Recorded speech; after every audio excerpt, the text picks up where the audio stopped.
स्वागत है आपका अपने चैनल घोस्ट वर्ल्ड में। आज की ये कहानी है तीन दोस्त सुरेश, रमेश और परेश की। रात के 1 बजे थे।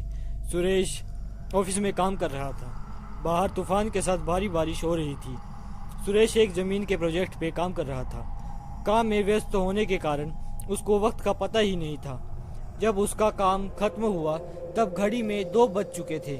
बैटरी कम होने के कारण उसका मोबाइल भी थोड़ी देर में बंद हो गया। जब वो बाहर निकला था तो उसके होश उड़ गए। काली अंधेरी रात, सुनसान रास्ता था और आसपास में कोई भी नहीं था। तूफान के साथ तेज बारिश गिर रही थी। भारी बारिश की वजह से बिजली के खंभे से सारी बत्तियां भी बुझ चुकी थी। सुरेश ने जैसे तैसे करके अपना स्कूटर निकाला और अपने घर की ओर जाने लगा। कुछ देर बाद अचानक रास्ते में एक बिल्ली दिखाई दी, इसलिए सुरेश ने स्कूटर को ब्रेक लगाई। लेकिन ब्रेक लगाने के बाद सुरेश का स्कूटर वहीं पर ही रुक गया। सुरेश को ऐसी अनुभूति हुई जैसे मानो उसका स्कूटर किसी ने जकड़ लिया हो। सुरेश स्कूटर से उतरा और काफ़ी बार प्रयास किया, लेकिन स्कूटर चालू ही नहीं हो रहा था। तेज बारिश की वजह से सुरेश पूरी तरह से भीग चुका था। ठंड के मारे वह कांप रहा था।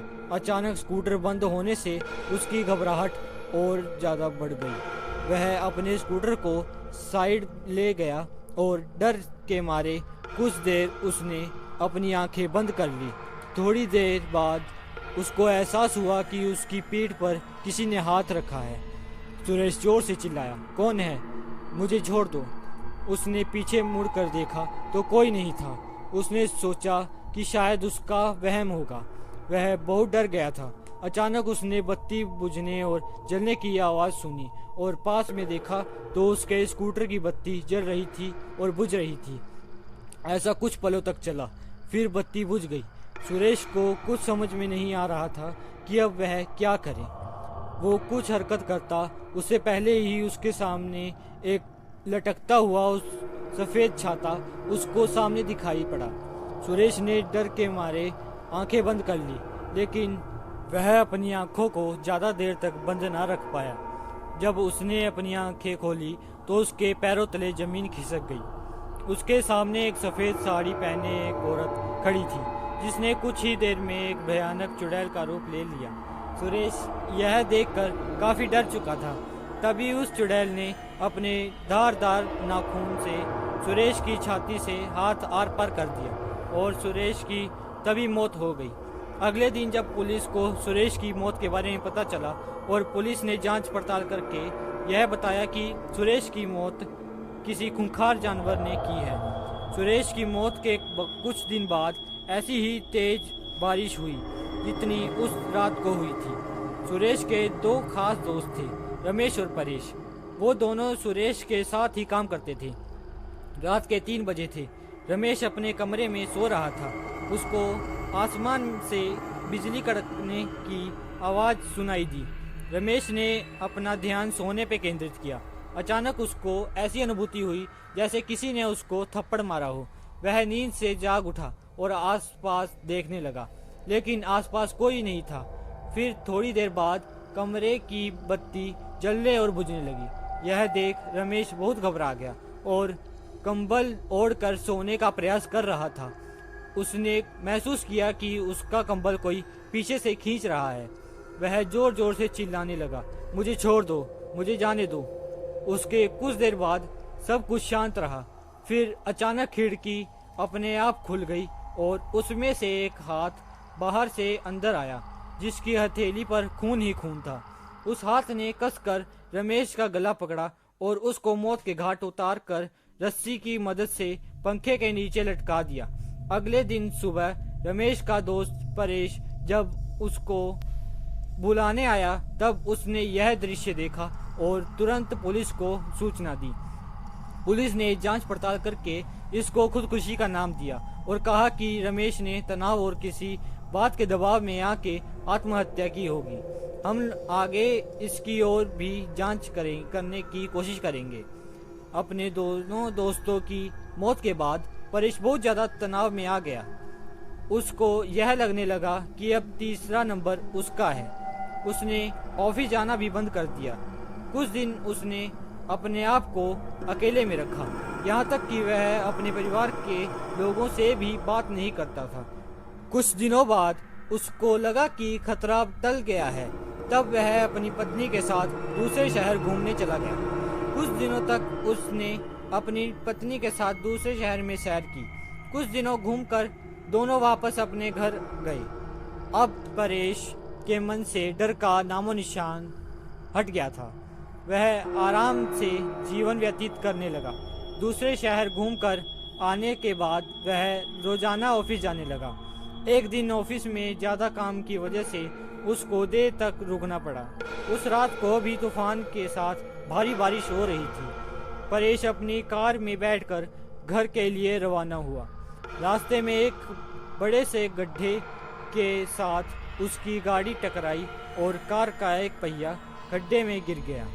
परेश कार से नीचे उतरा और बहुत प्रयास किया, लेकिन पहिया खड्डे से नहीं निकला। परेश कोशिश कर रहा था कि एक औरत वहां से गुजरी। उस औरत ने बड़े प्यार से रमेश को कहा, सुनिए, क्या मैं आपकी मदद करूं? परेश ने कहा, नहीं, मुझसे ही नहीं हो रहा तो आपसे थोड़ी होगा। फिर भी आपको लगता है तो आप एक बार प्रयास कीजिए। उस औरत ने कार को पीछे से सिर्फ थोड़ा सा धक्का मारा और कार का पहिया खड्डे से निकल गया। परेश ने उस औरत का धन्यवाद किया और उनको पूछा, आपको कहाँ जाना है? इतनी रात को आप अकेले कहाँ जाओगे? आप मुझे बताइए, मैं आपको जहाँ जाना है छोड़ देता हूँ। फिर वो औरत कहती है कि यहाँ से थोड़ा आगे एक तालाब वाली गली आती है, वहाँ मुझे छोड़ दीजिएगा। तालाब के पास में ही मेरा घर है। परेश ने उस औरत को अपनी कार में बिठाया और आगे बढ़ा। परेश को थोड़ा डर जरूर लग रहा था, लेकिन उससे गाड़ी चलाने पे ध्यान केंद्रित किया। थोड़ी देर बाद पीछे से आवाज़ आई, बस यहाँ पे रोक दीजिए, मेरा घर पास में ही है। परेश ने कार रोक दी और उनको उतरने को कहा। अचानक पीछे से डरावनी आवाज़ सुनी, परेश, अब तू गया, तेरा अंत अब नज़दीक है, मैं तुझे नहीं छोड़ूंगी। परेश ने पीछे मुड़कर देखा तो उसके होश उड़ गए। वो औरत एक खौफनाक चुड़ैल में परिवर्तित हो गई थी।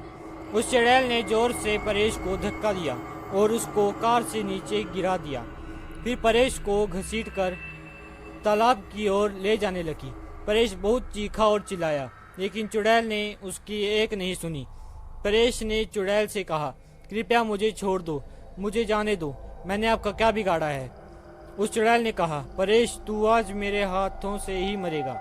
तुम्हारे दोनों दोस्तों को तो मैंने मौत के घाट उतार चुकी हूँ, अब तुम्हारी बारी है। याद करो बरसात की वो अंधेरी रात, जिस रात को तुम लोगों ने मेरी हत्या करके मुझे तालाब में फेंक दिया था।